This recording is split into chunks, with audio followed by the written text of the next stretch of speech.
The Indiana Jones franchise will return for the first time since 2008, but James Mangold's Indiana Jones 5 must fix the mistakes and dated elements of the previous movies. Steven Spielberg created three of the most iconic adventure movies of all time with the original Indiana Jones trilogy, as well as Indiana Jones and the Kingdom of the Crystal Skull, which proved more controversial. However, even the original three movies, Raiders of the Lost Ark, Temple of Doom, and The Last Crusade have their fair share of issues that must be addressed in Harrison Ford's newest turn as Dr. Indiana Jones. Following Dr. Henry Jones Jr., otherwise known as Indiana Jones, the first four movies see Indy's search for ancient artifacts ranging from the Holy Grail to Sankara stones to alien crystal skulls. Along the way, he is aided by companions such as Wan Li, better known as Short Round, a young Chinese boy played by Ke Huy Quan, as well as several female love interests, including Marion Ravenwood, Karen Allen, and Willie Scott, Kate Capshaw.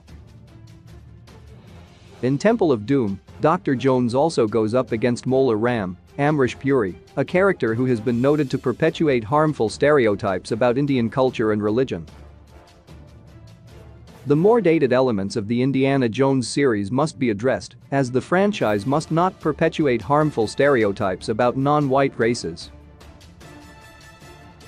However, while these social issues are vitally important, James Mangold's Indiana Jones 5 must also address plot, effects, and character-based issues, particularly those found in Kingdom of the Crystal Skull.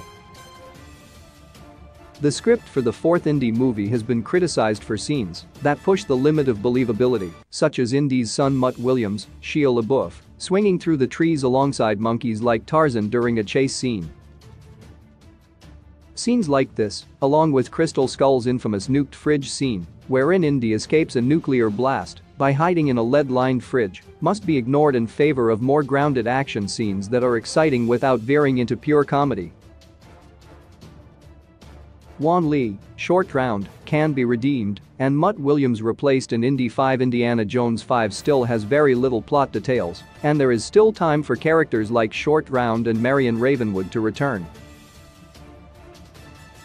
Though actors like Mads Mikkelsen, Antonio Banderas, Phoebe Waller-Bridge, and Toby Jones being listed as cast members proves that Harrison Ford will be in good company, Wan Li's return would go a long way towards redeeming Ke Huy Quan's child character in Temple of Doom.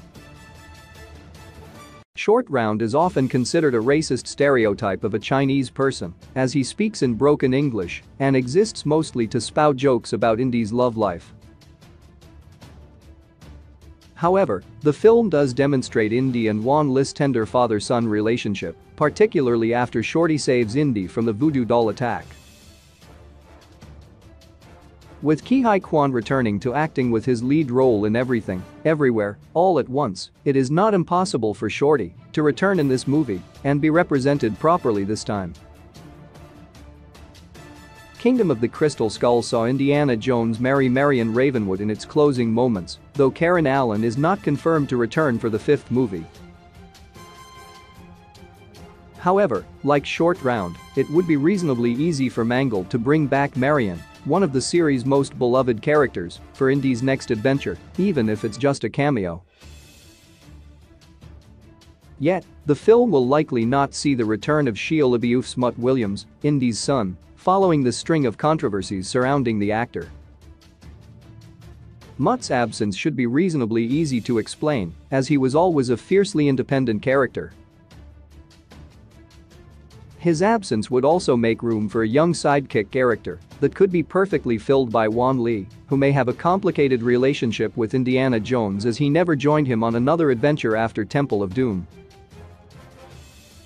Temple of Doom's racist and sexist stereotypes must be rectified. Indiana Jones and the Temple of Doom is often used as a textbook example of Orientalism, the process of Western artists painting a fantastical vision of Eastern culture to make it seem exotic, dangerous, or otherwise sensational.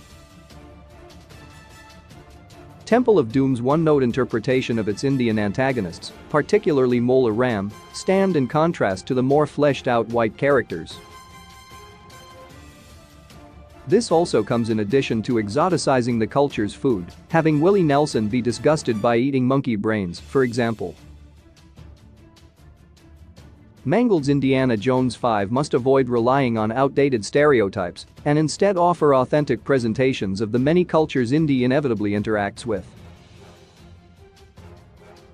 One dated element that is not exclusive to Temple of Doom is the franchise's underlying misogyny. Raiders of the Lost Ark describes how Indiana Jones seduced Marion Ravenwood when she was 16 and he was 27, with her even noting "I was a child." This creates a power imbalance that is reflected throughout the movie, as Marion is constantly sexualized and used as an object of desire for every man, though the pair are portrayed more equally in Kingdom of the Crystal Skull. Willie Nelson also embodies problematic stereotypes about women, as she is portrayed as being helpless, hysterical, and generally annoying. Fortunately, Indiana Jones 5 has already taken a great step by casting Phoebe Waller-Bridge as Helena, the secondary lead after Harrison Ford. Waller-Bridge is known for her feminist beliefs, and her inclusion suggests this film's representation of women will be far more progressive and realistic. Indiana Jones 5 must fix Crystal Skull's alien artifact mistake. Indiana Jones and the Kingdom of the Crystal Skull infamously ended with the reveal that the Crystal Skulls were of alien origin. A CGI alien even kills Cate Blanchett's Irina Spalko before a UFO takes off in the movie's climax, plot points that were generally received poorly by viewers. Indiana Jones 5 must therefore return to being about mythological artifacts such as the Ark of the Covenant, Sankara stones, and Holy Grail of the first three movies. Archaeology has always been at the heart of the Indiana Jones series, but the science fiction elements introduced at the end of Crystal Skull felt very out of place compared to the plots of Raiders of the Lost Ark, Temple of Doom, and The Last Crusade.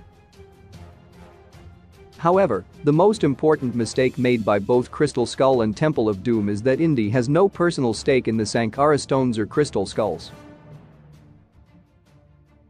In Raiders of the Lost Ark, he is clearly invested in finding the mythical Ark of the Covenant, and the search for the Holy Grail is deeply ingrained in Indy's mind after his father, Henry Jones Sr., Sean Connery, prioritized looking for it over raising Indy.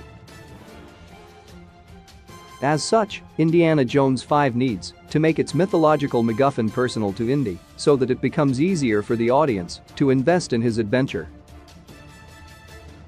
James Mangold is known for delivering classics like Logan and Walk the Line. In his hands, and with these mistakes and dated elements addressed, Indiana Jones 5 could become a beloved installment in the franchise that redeems the disappointment some feel towards Kingdom of the Crystal Skull. Key release dates: Indiana Jones 5 release date 2023 06